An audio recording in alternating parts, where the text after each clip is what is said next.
നമസ്കാരം. News bullet കേരളയുടെ വിഴിഞ്ഞം എപ്പിസോഡിലേക്ക് സ്വാഗതം. വിഴിഞ്ഞം തുറമുഖ നിർമ്മാണത്തിന്റെ പിതൃത്വമാർക്ക് എന്ന ചോദ്യം കത്തിപ്പടരുകയാണ്. ആ വിഷയമാണ് നാം ഇന്ന് പരിശോധിക്കുന്നത്. ഗർഭം, പിതൃത്വം എന്നൊക്കെ പറയാതെ നമ്മുടെ പ്രിയപ്പെട്ട പ്രതിപക്ഷ നേതാവിന് പോലും മാധ്യമങ്ങളിൽ തലക്കെട്ട് കിട്ടില്ല എന്ന സ്ഥിതിയാണ്. മാതൃഭൂമിയിൽ കണ്ട അദ്ദേഹത്തിന്റെ ഒരു പ്രസ്താവന ഇങ്ങനെയാണ്: മുഖ്യമന്ത്രി എട്ടുകാലി മമ്മൂഞ്ഞ്, വല്ലവരും ചെയ്ത പദ്ധതികളുടെ പിതൃത്വം ഏറ്റെടുക്കലാണ് പ്രധാന പരിപാടി. സാക്ഷാൽ വൈക്കം മുഹമ്മദ് ബഷീർ സൃഷ്ടിച്ച എട്ടുകാലി മമ്മൂഞ്ഞ് എന്ന കഥാപാത്രത്തെ അറിയാത്ത മലയാളികൾ ചുരുക്കമാണ്. ആരുടെ ഗർഭത്തിന്റെയും ഉത്തരവാദി താനാണെന്ന് അവകാശപ്പെടുന്ന ആ കഥാപാത്രത്തെ സൃഷ്ടിക്കാൻ ബഷീറിന് മുന്നിൽ വല്ല മുൻമാതൃകയും ഉണ്ടോ എന്ന് നമുക്കറിയില്ല. പക്ഷെ ഒന്നുറപ്പിക്കാം, ഇന്നായിരുന്നെങ്കിൽ ആ കഥാപാത്രത്തിന്റെ പേര് എട്ടുകാലി മമ്മൂഞ്ഞ് എന്നാവില്ല, മറിച്ച് എട്ടുകാലി കുഞ്ഞുഞ്ഞ് എന്നായിരിക്കും. എന്തുകൊണ്ട് എന്നാണ് നാം ഈ വീഡിയോയിൽ പരിശോധിക്കുന്നത്. പദ്ധതിയുടെ പിതൃത്വത്തെക്കുറിച്ച് വി.ഡി. സതീശൻ ഉന്നയിക്കുന്ന വാദത്തിന്റെ മുന ഒറ്റവാചകത്തിലൊടിയും. ഉമ്മൻചാണ്ടിക്ക് പിതൃത്വമുണ്ടായിരുന്ന കരാർ പ്രകാരം അദാനിയുടെ ഖജനാവാണ് വീർക്കുക. പിണറായി വിജയന് പിതൃത്വമുള്ള കരാർ വഴി സംസ്ഥാന ഖജനാവ് വീർക്കും. അതാണ് വ്യത്യാസം. ആ വ്യത്യാസം നമുക്ക് പിന്നീട് പരിശോധിക്കാം. തൽക്കാലം നമുക്ക് വി.ഡി. സതീശന്റെ ആരോപണത്തിലേക്ക് മടങ്ങാം. അദ്ദേഹം ആരോപിക്കുന്നത് പോലെ വിഴിഞ്ഞം പദ്ധതിയുടെ പിതൃത്വം തനിക്കാണെന്ന് മുഖ്യമന്ത്രി പിണറായി വിജയൻ എപ്പോഴെങ്കിലും അവകാശപ്പെട്ടിട്ടുണ്ടോ? പരിശോധന നമുക്ക് അവിടെ നിന്ന് ആരംഭിക്കാം. ആർക്കും മനസ്സിലാകുന്ന മലയാളത്തിൽ അദ്ദേഹം കഴിഞ്ഞ ദിവസത്തിൽ പറഞ്ഞത് ഇങ്ങനെയായിരുന്നു. അത് നമ്മൾ എല്ലാവരും കണ്ടതാണ്, കേട്ടതാണ്, എല്ലാ മാധ്യമങ്ങളും റിപ്പോർട്ട് ചെയ്തതുമാണ്. ഈ ക്രെഡിറ്റ് നമ്മുടെ നാടിന് ആകെയുള്ളതാണ്. ഇതില് ഞങ്ങൾ ചെയ്യേണ്ട കാര്യങ്ങൾ ചെയ്തു എന്ന ചാരിതാർത്ഥ്യം ഞങ്ങൾക്കുണ്ട്. അതാണ് ഞങ്ങൾക്ക് ആകെയുള്ളത്. ഞങ്ങൾ ചെയ്യേണ്ടത് ഞങ്ങൾ ചെയ്തു എന്ന ചാരിതാർത്ഥ്യമുണ്ട്. അതല്ലേ പിണറായി വിജയൻ പറഞ്ഞത്? 2016 തന്റെ നേതൃത്വത്തിലുള്ള സർക്കാർ അധികാരത്തിൽ വന്നപ്പോൾ എവിടെയായിരുന്നോ വിഴിഞ്ഞം പദ്ധതി നിന്നത്, അതിന്റെ തുടർച്ചയായി ചെയ്യേണ്ട കാര്യങ്ങളെല്ലാം ചെയ്തു എന്നല്ലേ അദ്ദേഹം പറഞ്ഞതിനർത്ഥം? അതെങ്ങനെയാണ് വല്ലവരും ചെയ്ത പദ്ധതികളുടെ ക്രെഡിറ്റ് ഏറ്റെടുക്കലാകുന്നത്? അങ്ങനെയല്ലേ ഒരു സർക്കാർ പ്രവർത്തിക്കേണ്ടത്? അപ്പോൾ വി.ഡി. സതീശൻ ഉന്നയിച്ച ആ പ്രശ്നം അവിടെ തീരുകയാണ്. വല്ലവരും ചെയ്തു വെച്ച പദ്ധതിയുടെ ക്രെഡിറ്റ് ഏറ്റെടുക്കാൻ പിണറായി വിജയൻ തുനിഞ്ഞിട്ടില്ല. അദ്ദേഹം ഒരു സർക്കാർ എന്ന നിലയിൽ തുടർന്ന് ചെയ്യേണ്ട കടമകൾ നിർവഹിക്കുക മാത്രമാണ് ചെയ്തത്. അപ്പോൾ ഇനി അടുത്ത ചോദ്യം ഇതാണ്: വല്ലവരും ചെയ്ത പദ്ധതിയുടെ ക്രെഡിറ്റ് ഏറ്റെടുക്കാൻ ശ്രമിക്കുന്നവരെ എന്തുകൊണ്ടാണ് നമുക്ക് എട്ടുകാലി കുഞ്ഞുഞ്ഞ് എന്ന് വിളിക്കേണ്ടി വരുന്നത്? അതിന് ഉത്തരം കിട്ടാൻ നമുക്ക് പഴയ ഒരു മനോരമ തന്നെ നോക്കാം. സ്ക്രീനിൽ ഒരു വാർത്തയുണ്ട്. അതിന്റെ തലക്കെട്ട് ഇങ്ങനെയാണ്: വിഴിഞ്ഞം പദ്ധതി ഇനി തടയാൻ ആർക്കും കഴിയില്ല, മുഖ്യമന്ത്രി. ആ തലക്കെട്ടിലെ വാർത്ത നോക്കൂ. മുഖ്യമന്ത്രി എന്ന് കണ്ട് അത് ഉമ്മൻചാണ്ടി പറഞ്ഞതാണ് എന്ന് ധരിക്കണ്ട. 2010 ഓഗസ്റ്റ് 16 മനോരമയാണ്. അന്ന് മുഖ്യമന്ത്രി കസേരയിൽ വി.എസ്. അച്യുതാനന്ദൻ.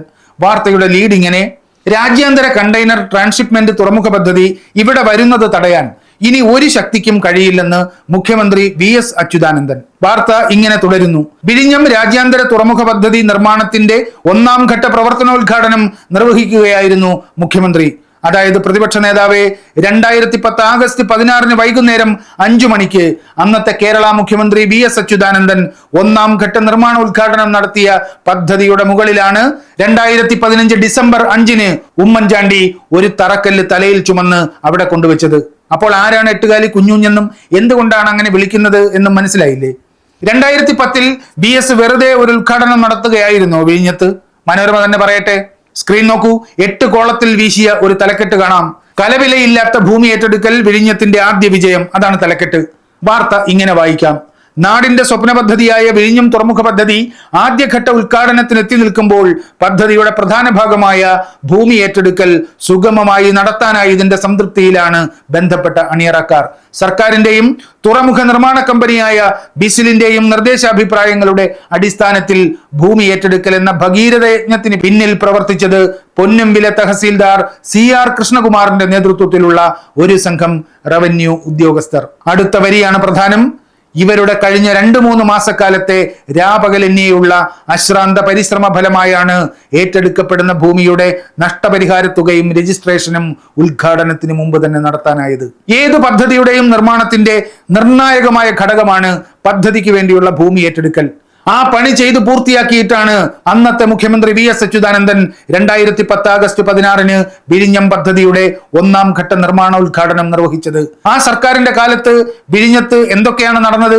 2007 ബജറ്റിൽ BSAL കമ്പനിയുടെ ഓഹരി മൂലധനം ശക്തിപ്പെടുത്തുന്നതിന് ധനമന്ത്രി തോമസ് ഐസക് 5 കോടി രൂപ ബജറ്റിൽ നീക്കിവെച്ചു. തുറമുഖ നിർമ്മാണത്തിന് മുന്നോടിയായി rail road connectivity, water supply, വൈദ്യുതി, മറ്റത്യാവശ്യ സൗകര്യങ്ങൾ എന്നിവ നിർമ്മിക്കാൻ 26 കോടി രൂപ അദ്ദേഹം 2008 ബജറ്റിൽ അനുവദിച്ചു. ഭൂമി ഏറ്റെടുക്കലിന് 2009 ബജറ്റിൽ 25 കോടിയുടെ വകയിരുത്തലുണ്ടായി. 2010 ബജറ്റിന് മുമ്പ് തന്നെ വിഴിഞ്ഞം ഒന്നാം ഘട്ടത്തിന് 100 കോടി രൂപ അനുവദിച്ചിരുന്നു. അതിനു പുറമെ 125 കോടി രൂപ കൂടി 2010 ബജറ്റിൽ ഡോക്ടർ തോമസ് ഐസക് പ്രഖ്യാപിച്ചു. വിഴിഞ്ഞം പദ്ധതിയുടെ പൂർത്തീകരണത്തിൽ ഒരു നിർണായകമായ തീരുമാനം കൂടി 2006-11 LDF സർക്കാർ കൈക്കൊണ്ടിരുന്നു. തുറമുഖത്തിന്റെ അടിസ്ഥാന സൗകര്യ വികസനം സർക്കാർ തന്നെ നടത്താൻ തീരുമാനിച്ചു. അതിന് 450 കോടി രൂപയുടെ ഒരു പദ്ധതി ഉണ്ടാക്കുകയും ചെയ്തു. എന്തൊക്കെയാണ് സർക്കാർ ചെയ്തത് എന്ന് BJ തങ്കപ്പൻ MLA സബ്മിഷന് മറുപടിയായി അന്നത്തെ തുറമുഖ മന്ത്രി M വിജയകുമാർ 2010 മാർച്ച് 15 നിയമസഭയിൽ വിശദീകരിച്ചിട്ടുണ്ട്. 120 ഏക്കർ ഭൂമി ഏറ്റെടുക്കാൻ തീരുമാനിച്ചതിൽ 87 ഏക്കർ ഭൂമിയും ഏറ്റെടുക്കാൻ നോട്ടിഫിക്കേഷൻ പുറപ്പെടുവിച്ചു. എല്ലാ ബജറ്റിലും പദ്ധതിക്ക് തുക നീക്കിവെച്ചു. ബജറ്റിന് പുറത്തും തുക അനുവദിച്ചു. ഒന്നാം ഘട്ട ഭൂമി ഏറ്റെടുക്കൽ പൂർത്തിയാക്കി. പദ്ധതിക്ക് ആവശ്യമായ വൈദ്യുതി എത്തിച്ചു. സബ്സ്റ്റേഷൻ നിർമ്മാണം പൂർത്തിയാക്കി. വെള്ളായണി കായലിൽ നിന്നും വെള്ളം ശുചീകരിച്ച് ഓവർഹെഡ് ടാങ്ക് പണിതുയർത്തി വിഴിഞ്ഞത്ത് വെള്ളമെത്തിക്കാൻ പദ്ധതി തുടങ്ങി. ബാലരാമപുരം വഴിയുള്ള റെയിൽവേ പാതയുമായി വിഴിഞ്ഞത്തെ ബന്ധിപ്പിക്കാൻ rail India technical and economic സർവീസസിന് ചുമതലയേൽപ്പിച്ചു. ദേശീയപാതയുമായി വിഴിഞ്ഞത്തെ ബന്ധിപ്പിക്കാൻ ദേശീയപാത അതോറിറ്റിയുമായി കരാർ ഒപ്പിട്ടു. തുറമുഖ നിർമ്മാണം നടത്താൻ 25/11/2010 ആഗോള ടെൻഡർ ക്ഷണിച്ചു. 14 കമ്പനികൾ ടെൻഡറിൽ പങ്കെടുത്തു. അതിൽ പ്രീ ക്വാളിഫിക്കേഷൻ യോഗ്യത നേടിയത് 12 കമ്പനികൾ. ഗ്ലോബൽ ബിഡിൽ പങ്കെടുത്തത് വെൽസ്പൺ കൺസോർഷ്യവും മുദ്ര പോർട്ട് സ്പെഷ്യൽ എക്കണോമിക് സോണും. അതിൽ വെൽസ്പണിന് കേന്ദ്ര സർക്കാരിന്റെ സെക്യൂരിറ്റി ക്ലിയറൻസും ലഭിച്ചു. ഇത്രയും നടന്നത് 2006-11 LDF സർക്കാരിന്റെ കാലത്ത്. ഇതിന്റെ തുടർച്ചയാണ് പിന്നീട് വിഴിഞ്ഞത്ത് നടന്ന എല്ലാ പ്രവർത്തനങ്ങളും. ഈ പ്രവർത്തനങ്ങൾക്ക് മീതെയാണ് 2015 ഡിസംബറിൽ ഉമ്മൻചാണ്ടി ഒരു തറക്കല്ല് കൊണ്ടുവച്ചത്. ആ കല്ലും പൊക്കിപ്പിടിച്ചാണ് വിഴിഞ്ഞം പദ്ധതിയുടെ പിതൃത്വം ഉമ്മൻചാണ്ടിയുടെ പിടലിക്ക് വെക്കാൻ VD സതീശൻ അത്യധ്വാനം ചെയ്യുന്നത്. അങ്ങനെയാണ് 8 കാലി മമ്മൂഞ്ഞ് 8 കാലി കുഞ്ഞുഞ്ഞായി നാമവും രൂപവും മാറി കേരള ചരിത്രത്തിൽ സ്ഥിരപ്രതിഷ്ഠ നേടുന്നത്.